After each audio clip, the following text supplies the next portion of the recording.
Hello friends and welcome back. Today I'm going to be demonstrating a lovely midwinter snowy scene for you, which I've taken from this reference photo. This is a free use reference photo available online. I'll pop a link in the description below. As you can see, it's very lovely. It's also almost entirely monochromatic, so very limited palette today.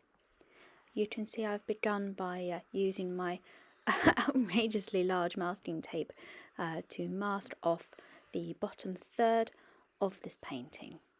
What you really need to do here, if you're using this technique, is make sure that you overlap and layer your masking tape properly, the sort of way you would with roof tiles, so starting from the bottom up and working your way up to the horizon point on your painting. Otherwise your paint will run and the water will run and it will get into the lines between your tape and cause you tears. Trust me, that was exactly what happened the first time I tried painting this. So the first thing you'll notice is I've wetted the entire top 2/3 of my paper, and now I'm just going over it with this lovely grey colour, this lovely murky colour that I've mixed up using a combination of Payne's grey, vandyke brown and ultramarine. You can see it's quite wet. It's already granulating out really beautifully with all this water, and what I want to do for this painting, I want a lovely pale wintry sky.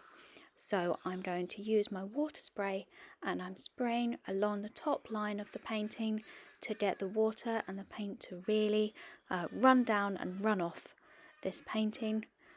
Just getting rid of a little smudge there. But because these are some quite nicely granulating colours, you can see there they're leaving this lovely ethereal trace in the textured cold press paper that I'm using. I think this technique would work really well with rough paper as well, or any paper really, watercolour paper. You can get some lovely interesting effects here. Of course it is rather messy, so please do as I have done and put down newspaper first, have some tissue or kitchen towel standing by, or something absorbent, an old towel or something, because you can see I really am spraying quite a lot of water onto this paper to get this paint to run. I would also advise doing this with some cotton paper. This is Saunders Waterford 100% cotton paper, so it can take quite a lot of water. As you can see, it's really run off. That masking tape has started to crinkle up a little. Trying to be careful as I don't want it to leak or to seep in anywhere, but I'm really happy with this so far. I'm trying to hold it up to the camera so you can see this lovely granulated effect that we're getting, this lovely pale colour that's come out of these three quite dark colours. There we go, just a little zoom in here. This is while it's wet. You can see the little granules, they're sitting in the texture of the paper there. And here we are, I've let this dry. You can see it's dried to this beautiful pale greyish, like hint of blue sky, this beautiful snowy sky. I'm really pleased with how this one turned out. So I'm beginning to put in the details now, and I'm using exactly the same colour that I used to do the initial wash, this lovely mix of those three colours, Payne's grey, vandyke brown and ultramarine, to give this lovely neutral tone. And I'm using my very, very fine paintbrush. This is a size 4/0 Masterstroke Pro Arte miniature brush, and it's perfect for putting in fine details such as this bench that I'm working on.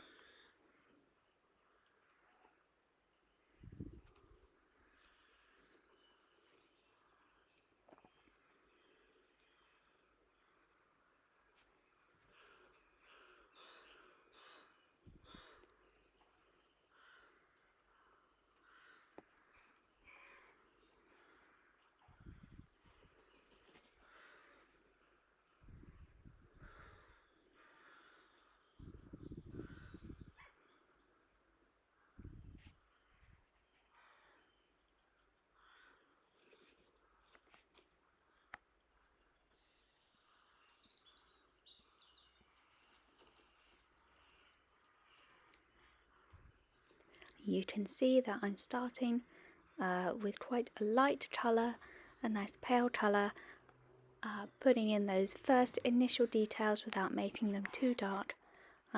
And once the shape of the bench is there and I'm happy with it, I can go back in with a little stronger paint and just darken down some of those details if I want to.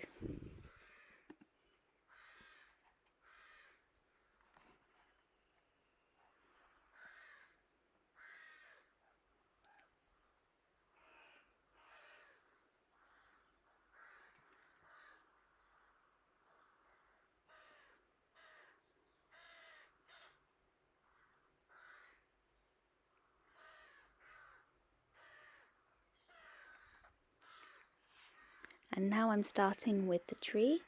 I'm being very careful here, as this really is the focal point of this painting, as it was of that beautiful reference photo, a lovely large tree standing proud on the snowfield. So once again I'm using my very fine brush and I'm really taking my time here to put in each stroke quite carefully. Again, I'm using that lovely neutral colour mix, so every colour here harmonises, and I'm just going over the branches and the tree trunk quite carefully, leaving some paler sort of white spaces. You can see there at the base of the trunk, which is designed to show the snow sort of piling up beautifully against the base of the tree where it would fall naturally. Putting in a few darker tones on the side, but really trying to use the water sparingly and vary the tone and the colour on these larger parts of the tree.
You can see here that I've taken care to vary the thickness of the branches and the placement of them as well. I did do a little skip ahead there, just because I really wanted to take my time and make sure I put all these branches in properly.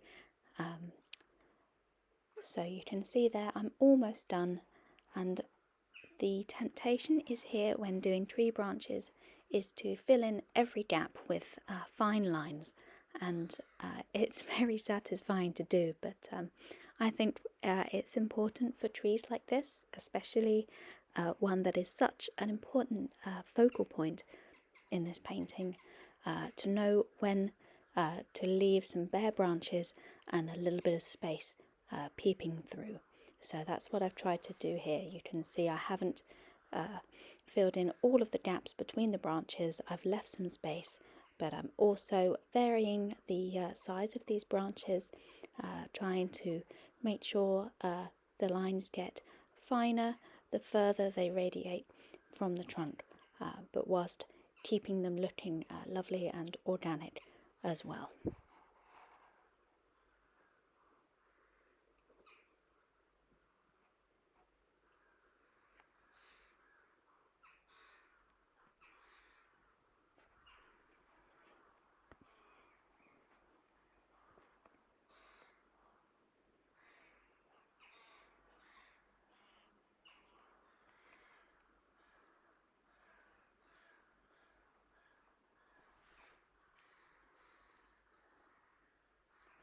You can also see that while I have followed the general pattern of lines that my initial pencil outline had, that I've also added some more detail to it as well.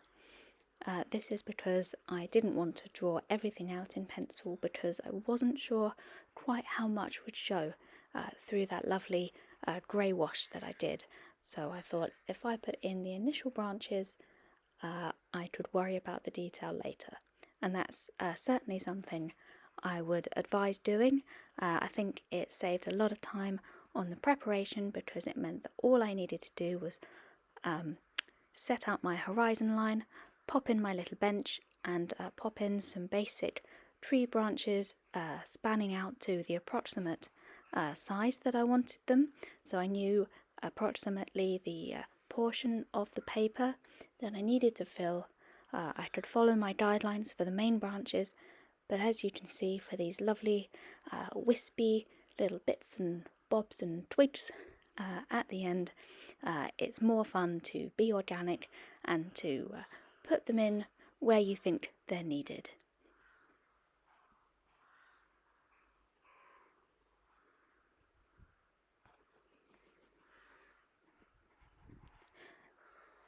And there we are, that's the tree complete. So now I'm just popping in a tiny amount of detail into this foreground, not a lot. I really want that tree to be the main focal point, but just for the sake of perspective, I'm putting in a little bit of colour here. This is exactly the same neutral tone that I used to do the tree and the bench, just to give the impression that the snow is slightly disturbed or piled up around the base of the tree and the bench, just to give a little bit of foreground perspective.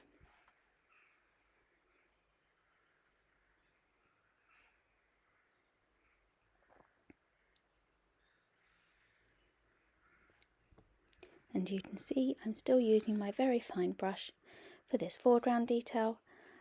If you want to do it a little faster, you can always use a larger one, but I love this little detail brush. I'd use it for everything if I could get away with it.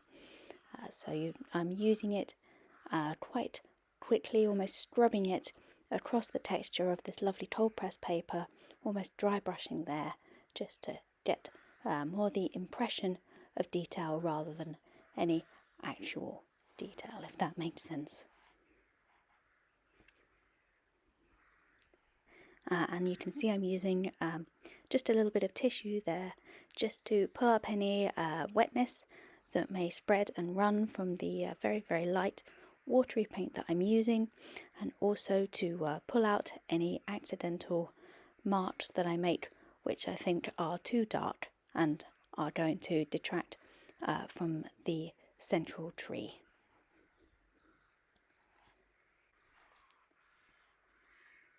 If you are interested in giving this one a go, having a crack at this lovely winter scene and this beautiful tree, then the outline for this will be available to download from my Patreon page, which you can join from as little as £1 a month.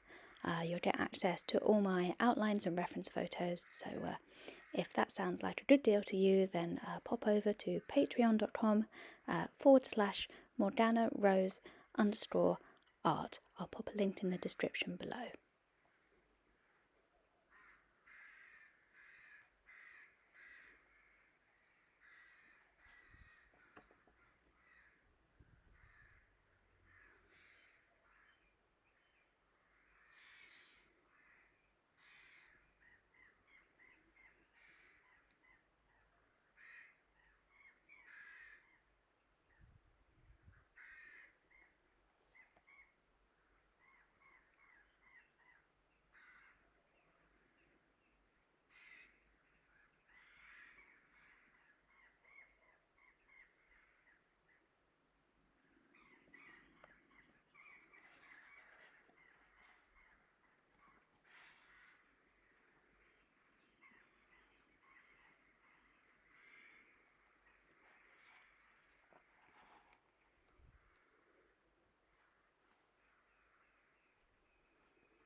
And here we are with the finished painting.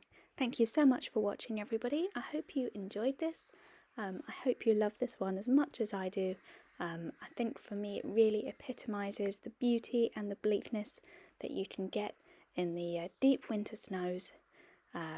Like I said, this outline will be available for download from my Patreon page if you're interested. The link is below. And I hope you enjoyed watching, everybody. Wishing you a very happy 2022, and I hope to see you all in the next video.